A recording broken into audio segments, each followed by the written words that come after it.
قسمت کو جگا دو یا رسول، ایک جھلک اپنی دکھا دو یا رسول، ایک جھلک اپنی دکھا دو یا رسول، میری قسمت کو جگا دو یا رسول، میری قسمت کو جگا دو یا رسول، ایک جھلک اپنی دکھا دو یا رسول، ایک جھلک اپنی دکھا دو یا رسول، اور خواب میں تشریف لا کر ایک بار، خواب میں تشریف لا کر ایک بار، خواب میں تشریف لا کر ایک بار، دید کا شربت پلا دو یا رسول، دید کا شربت پلا دو یا رسول، آ گیا بیمار ہے میرے طبیب،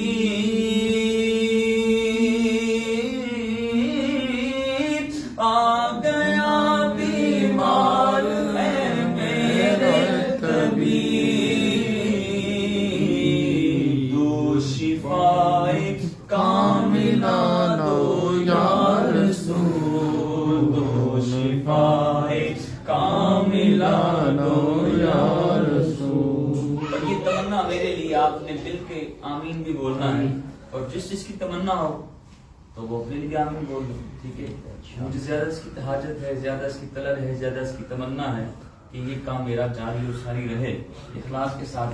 اب آپ نے اپنے لیے بھی کرنی ہے اور سب سے پہلے میرے لیے کرنی ہے۔ وہ کیا تمنا ہے؟ کہ عمر بھر تیری ثنا خوانی کروں یا رسول اللہ، میں عمر بھر تیری ثنا خوانی کروں، عمر بھر تیری ثنا خوانی کروں، ہر رکاوٹ کو ہٹا دو یا رسول، ہر رکاوٹ کو ہٹا دو یا رسول، بخش دے گا ہر خطا میری خدا، جتنی بھی خطائیں میں کر لوں، جتنی بھی میں غلطیاں کر لوں، میرا مالک مجھے بخش دے، مجھے امید ہے، اور یہ امید پکی اور سچی امید ہے۔ بس ایک کام اگر آقا آپ کر دیں، کیا ہے؟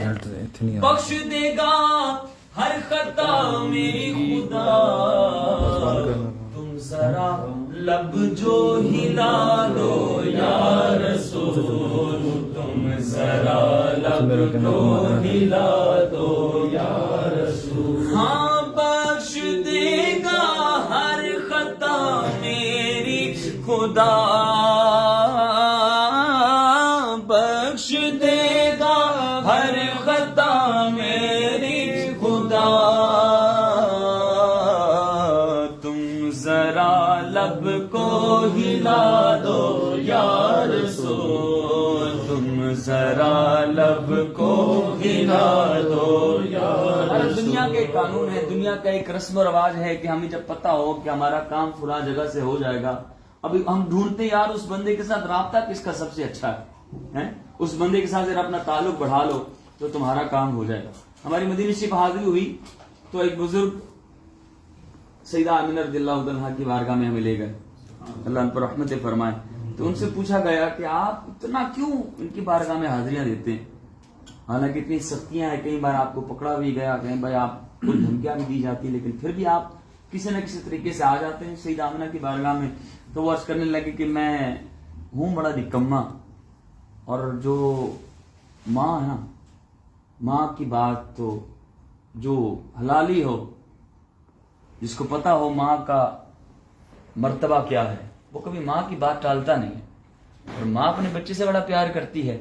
تو میں سیدہ آمنہ کی بارگاہ میں حاضری دیتے رہتا ہوں اور ان کو عرض کرتا ہوں کہ ماں جی ہوں نکما، محشر کے میدان میں جب میں حاضر ہوں تو مجھے پتا ہے میرا کچھ بنے گا نہیں، اور آپ کے بیٹے ہیں وہ کرم کریں گے تو بیڑا پار ہو جائے گا، بس آپ میری سفارش اپنے بیٹے سے کروا دیجیے گا۔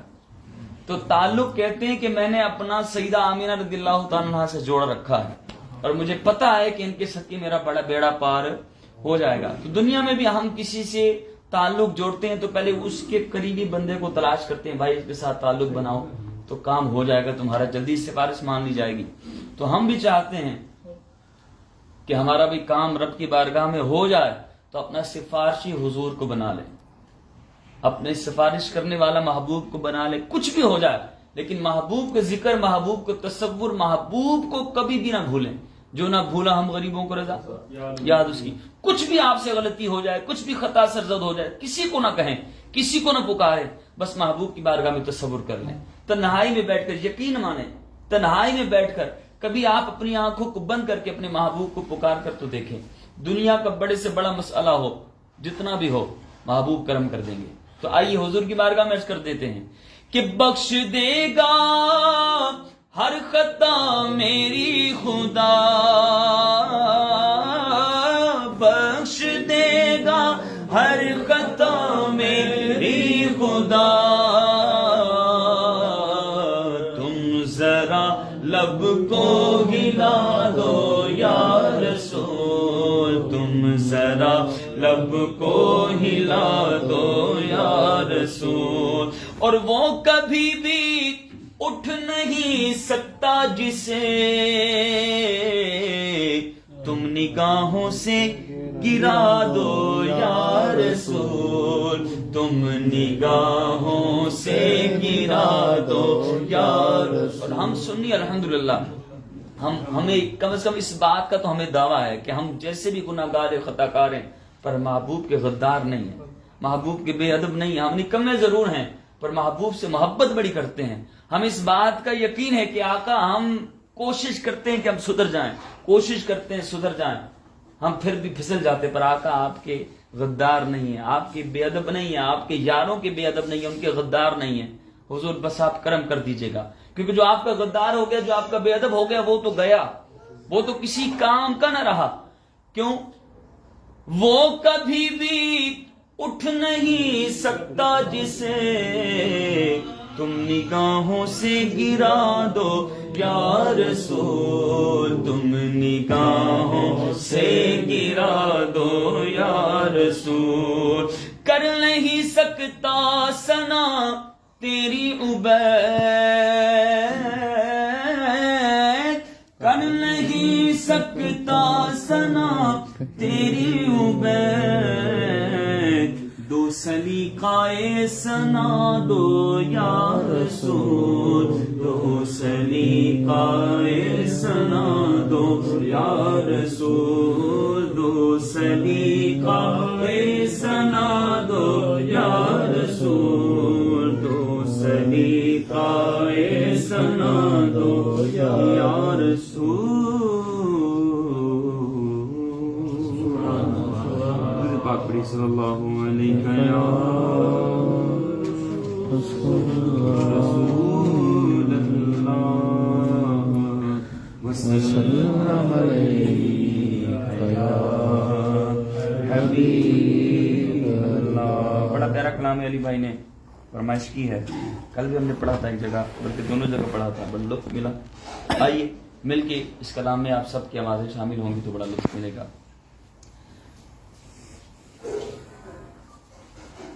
کہ آؤ کہ کرے ان لبوں رخسار کی باتیں، سرکار کی باتیں، آؤ کہ کرے ان لبوں رخسار کی باتیں، سرکار کی باتیں، آؤ کہ کرے ان لبوں رخسار کی باتیں، سرکار کی باتیں۔ اگر آپ شرماتے رہیں گے تو میں بھی خاموش ہو جاؤں گا، آپ کی آواز چاہیے بس، تھوڑا سا بھلے پڑھیں لیکن سب کے لب ہلنے چاہیے, ٹھیک ہے.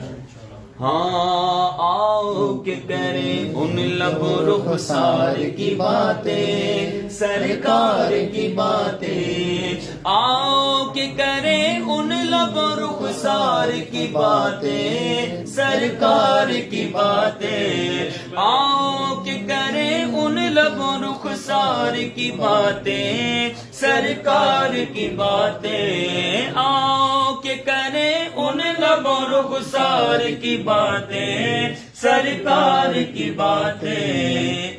محبوب خدا سہ کر انوار کی باتیں, سرکار کی باتیں. ہم محبوب خدا پہ کریں انوار کی باتیں, سرکار کی باتیں. محبوب خدا پہ کریں انوار کی باتیں, سرکار کی باتیں. آؤ کہ کریں ان لب رخسار کی باتیں, سرکار کی باتیں. جب کوئی نہیں کوئی نہیں کوئی سہارا, غم خار ہمارا. جب کوئی نہیں کوئی نہیں کوئی سہارا, غم خار ہمارا. جب کوئی نہیں کوئی نہیں کوئی سہارا, غم خار ہمارا. پھر کیوں نہ کرے, ہاں پھر کیوں نہ کرے اپنے خریدار کی باتیں, سرکار کی باتیں. پھر کیوں نہ کرے اپنے خریدار کی باتیں, سرکار کی باتیں. اے کاش کے محفل ہو ابو بکر عمر کی, عثمان و علی کی. اے کاش کے محفل ہو ابو بکر عمر کی, عثمان و علی کی. یاروں سے سنے, ہاں ہاں یاروں سے سنے ہم بھی کبھی یار کی باتیں, سرکار کی باتیں. یاروں سے سنے ہم بھی کبھی یار کی باتیں, سرکار کی باتیں. اچھی بات میں آتا ہے کہ صحابہ کرام علیہم رضوان وقتاً فوقتاً دوسرے صحابہ کرام تابعین کے ساتھ وہ محفلیں سجایا کرتے تھے اور وہ حضور کا ذکر خیر کیا کرتے تھے. اب ہم تک جو حدیثیں پہنچی, جو روایات پہنچی کہ محبوب کریم صلی اللہ علیہ وسلم جب مسکرایا کرتے تھے تو دونوں دانتوں سے نور نکلا کرتا تھا, تو دیواریں جب جگمگ کرنا شروع کر دیتی تھی. حضور مسکراتے ایسے تھے, حضور کی زلفیں ایسی تھی, حضور کی کان مبارک ایسے تھے, حضور کے لب مبارک ایسے تھے, حضور کی آنکھیں ایسی تھی, حضور کی داڑھی شریف میں کتنے بال سفید تھے, حضور کی پلکیں کیسی تھی, حضور کے لب کیسے تھے, حضور کا پسینہ کیسے تھا. یہ ویسے نہیں پہنچ چکی ہم تک. یہ حضور کے یار, حضور کا ذکر حضور کے غلاموں میں کیا کرتے تھے. تو عاشق کہتا ہے کاش مجھے بھی نصیب ہو جاتی وہ لمحات مجھے بھی نصیب ہو جائیں کہ حضور کے یاروں سے حضور کا ذکر سنیں. اے کاش کی محفل ہو ابو بکر عمر کی, عثمان و علی کی. اے کاش کی محفل ہو ابو بکر عمر کی, عثمان و علی کی. کیونکہ جب حسن تھا ان کا جلوہ نما, انوار کا عالم کیا ہوگا. ہر کوئی فدا ہے بن دیکھے تو دیدار کا عالم کیا ہوگا. ایک سمت علی ایک سمت عمر, صدیق ادھر عثمان ادھر. ارے ان جگمگ جگمگ تاروں میں مہتاب کا عالم کیا ہوگا. کاش کے محفل ہو ابو بکر عمر کی, عثمان و علی کی. اے کاش کے محفل ہو ابو بکر عمر کی, عثمان و علی کی. یاروں سے سنے ہم بھی کبھی یار کی باتیں, یاروں سے سنے ہم بھی کبھی یار کی باتیں, سرکار کی باتیں. جب کوئی نہیں کوئی سہارا, غم خار ہمارا. جب کوئی نہیں کوئی سہارا, ہمارا کر کے تمہارے گناہ مانگے تمہاری پناہ اور تم کہو دامن میں آ تم پہ کروڑوں درود گندے نکمے کمی مہنگے ہو کوڑی کے تین کون ہمیں پالتا تم پہ کروڑوں درود جب کوئی نہیں کوئی سہارا غمخوار ہمارا جب کوئی نہیں کوئی سہارا غمخوار ہمارا پھر کیوں نہ کرے پھر کیوں نہ کرے اپنے خریدار کی باتیں سرکار کی باتیں پھر کیوں نہ کرے اپنے خریدار کی باتیں سرکار کی باتیں حسنین کی ہوں اکبر و اصغر کی ہوں باتیں زہرا علی کی حسنین کی ہوں اکبر و اصغر کی ہوں باتیں زہرا علی کی ہر رنگ میں ہو سیرت و کردار کی باتیں سرکار کی باتیں ہر رنگ میں ہو سیرت و کردار کی باتیں سرکار کی باتیں ہر رنگ میں ہو سیرت و کردار کی باتیں سرکار کی باتیں اور یہ باتیں کیسی ہوں یہ باتیں صرف زبانی کلامی نہ ہوں کبھی کبھی باتیں اشکوں کے ساتھ بھی ہوں کبھی یہ باتیں دل کی کیفیت کے ساتھ بھی ہوں کبھی یہ باتیں حضور کو تصور میں لا کر بھی ہوں ان باتوں کا لطف بھی بڑھ جاتا ہے اللہ کریم ہم سب کو ایسی باتیں کرنے کی حضور کی بارگاہ میں توفیق عطا فرمائے ایک آشی کا لکھا ہوا کلام ہے بڑا خوبصورت کلام عائشہ کی خدمت پیش کرتا ہوں کاش کبھی ایسی کیفیت ہو آج عشق میرے نعت سنائے تو عجب کیا آج عشق میرے نعت سنائے تو عجب کیا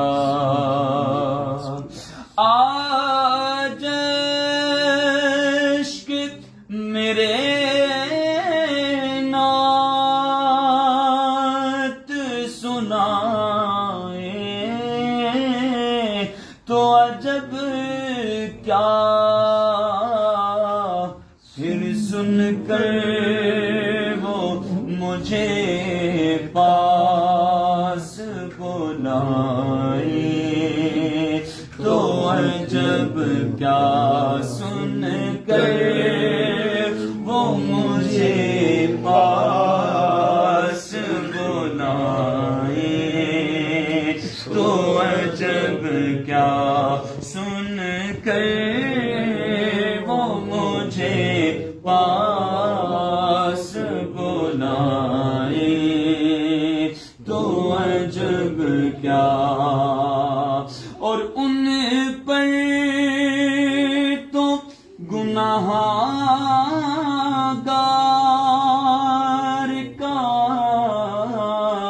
سب حال کھلا ہے ایک بندے پر کبھی کبھی ایسی کیفیت طاری ہونی چاہیے بندہ حضور کی بارگاہ میں اور تصور کر رہا ہو اور اپنی اوقات بھی دیکھ رہا ہو اپنے معاملات بھی دیکھ رہا ہو اپنے لوگوں کے ساتھ تعلقات بھی دیکھ رہا ہو اپنا سٹیٹس بھی دیکھ رہا ہو بندہ کبھی کبھی سوچے کہ یہ لوگ نہیں جانتے میں ہوں کیسا اور آقا آپ جانتے ہیں میں ہوں کیسا آقا یہ بڑی میری عزت کرتے ہیں بڑے میرے ہاتھ چومتے میرے ارد گرد رہتے ہیں مجھے بڑے اچھے ناموں سے پکارتے ہیں پر آقا یہ لوگ مجھے جانتے نہیں حضور آپ جانتے ہیں آپ میری ہر خطا میرے ہر جرم کو آپ جانتے ہیں پہچانتے ہیں پھر بھی میری عزت ہے حضور لوگوں کے اندر بس یہ عزت میری قائم رہے یہ بندے کو ڈرتے رہنا چاہیے اپنے رب کی خفیہ تدبیر سے بندے کو ڈرتے رہنا چاہیے. اور یہ خوش نصیبوں کو نصیب ہوتا ہے. کئی لوگ وہ اپنی دنیا ہی میں مگن رہتے ہیں, ان کو کوئی پرواہ نہیں ہوتی. خطا کر کے سیدنا فاروق اعظم رضی اللہ تعالیٰ فرماتے ہیں اچھا گناہ گار وہ ہے جو گناہ کرنے کے بعد توبہ کرے, نادم ہو جائے. گناہ کر لی پھر ندامت بھی کرے, کسی کو نہ بتائے, تنہائی میں بیٹھ جائے اور اس محبوب کی بارگاہ میں تصور کرے, اپنی عزت کو تصور کرے, اپنی اوقات کو تصور کرے, اپنے معاملات کو دیکھے اور پھر حضور کی بارگاہ میں کرے. یہی شاعر عرض کر رہے ہیں کہ ان پر تو گناہ گار کا سب حال کھلا ہے. آقا تم پر تو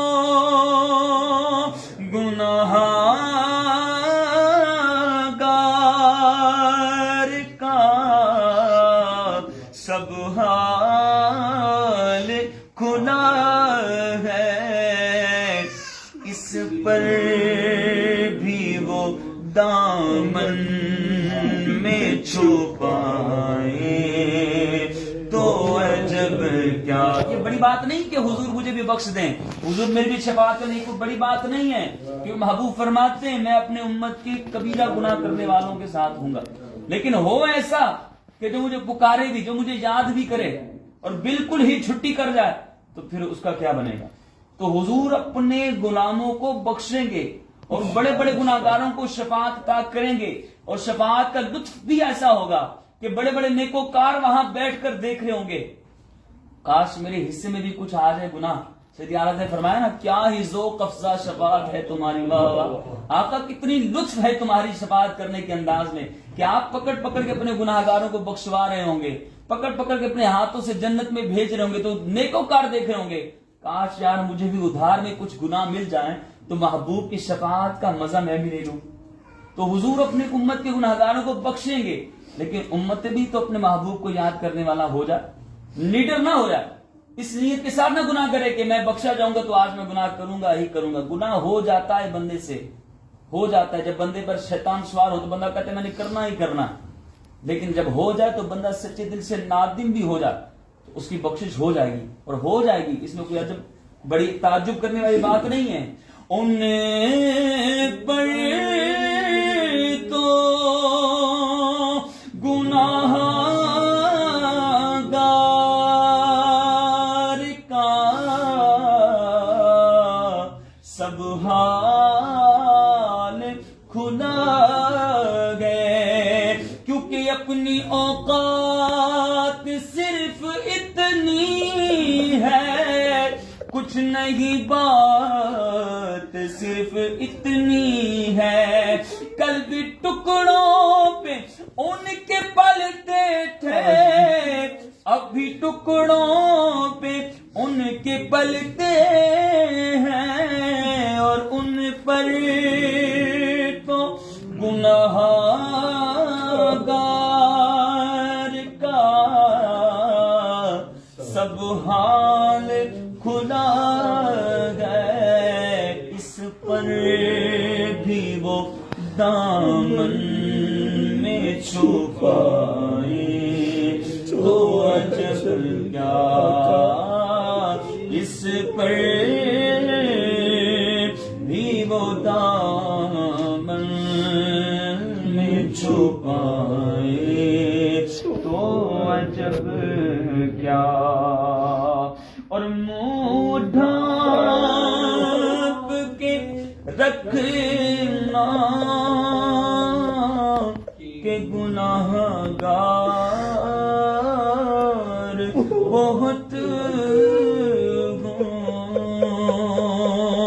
منہ ڈھانپ کے رکھنا کہ گناہ گار بہت ہوں. میت وہ میری دیکھنے آئے تو عجب میرا اتنا منہ کالا ہے، اتنا منہ کالا، اتنے عیب ہیں کہ اگر میرا عیب مرنے کے بعد بھی لوگوں پر ظاہر ہو گیا نا تو یہ تو میرے جنازہ پڑھانے سے بھی رہ جائیں گے، یہ تو مجھے دفنانے کفنانے سے بھی رہ جائیں گے، اس لیے میرا منہ ڈھانپ لینا تاکہ میرا کوئی عیب نہ ظاہر ہو جائے۔ لیکن پھر بھی اتنے گناہ ہونے کے باوجود بھی جب میری میت پڑی ہو تو پھر بھی محبوب اگر تشریف لے آئے تو بھی تعجب نہیں کرنا، کیونکہ وہ تو گناہ گاروں کو دامن میں چھپانے والے ہیں۔ آپ نے وہ روایت، وہ واقعہ کئی بار سنا ہوگا، امیر سنت میں اپنی کئی بار کتابوں میں ذکر فرمایا کہ وہ حاجی جو اپنے بیٹے کے ساتھ چلا تھا حج کے لیے، بیمار پڑ گیا رستے ہی میں اور طبیعت خراب ہوئی تو اسی حالت میں اس کے والد کا انتقال ہو گیا۔ اب پریشان ہے، سفر میں کوئی ساتھ نہیں ہے، اور اوپر سے پریشانی یہ بھی ہے کہ والد کا چہرہ بھی بگڑ گیا، والد کا چہرہ بھی بگڑ گیا۔ اب پریشان حالت میں بیٹھا ہے کہ میں کسی کو بلاؤں تو بلاؤں کیسے کہ میرے والد کا کوئی جنازہ پڑھا دے، کفنائے دفنائے، کوئی میری ساتھ مدد کرے، اس طرح لوگوں کو پکاروں کہ وہ تو میرے والد کو دیکھ کر تو لان تان کریں گے۔ اسی کیفیت کے ساتھ والد کی میت کے ساتھ سر رکھ کر آنکھ لگ جاتی ہے۔ کیا دیتا ہے بزرگ تشریف لائے نورانی چہرے والے، والد کے چہرے پر ہاتھ رکھتے ہیں تو ہاتھ کے رکھنے سے ہی ان کا چہرہ چکمک کرنا شروع ہو جاتا ہے۔ جاتے جاتے ان کے دامن کو تھام لیتے ہیں اور پوچھتا ہے کہ بزرگوں، حضور آپ ہیں کون جنہوں نے میری اس کیفیت کے اندر مدد فرمائی؟ اپنا تعارف تو کرواتے جائیں۔ تو فرماتے ہیں میں تیرا اور تیرے والد کا نبی ہوں۔ سبحان اللہ۔ اور تیرے والد گناہگار تھے، بہت گناہگار تھے، لیکن اس کی ایک عادت تھی کہ روزانہ رات کو سونے سے پہلے مجھے یاد کیا کرتا تھا، مجھ پر درود پاک پڑھا کرتا تھا، دنیا میں ہی مجھے یاد کرتا تھا۔ آج اس کی اس کیفیت کے اندر، سخت مشکل کے اندر میں اس کے کام ہوں۔ تو حضور کو یاد کریں، یہ دنیا والے چہرہ دیکھ کے بھاگ جائیں گے، لیکن محبوب اس چہرے کو بھی رونق عطا فرمانے کے لیے تشریف لا سکتے ہیں۔ غلام حضور کو یاد تو کرتا رہے تو عاشق کہتا ہے کہ تم میرے ساتھ اس طرح کر لینا کہ منہ ڈانپ کے رکھنا کہ گناہگار بہت ہوں، میت وہ میری دیکھنے آئے تو عجب کیا آج عشق میرے نعت سنائے تو عجب کیا۔ صلی اللہ علیہ وسلم۔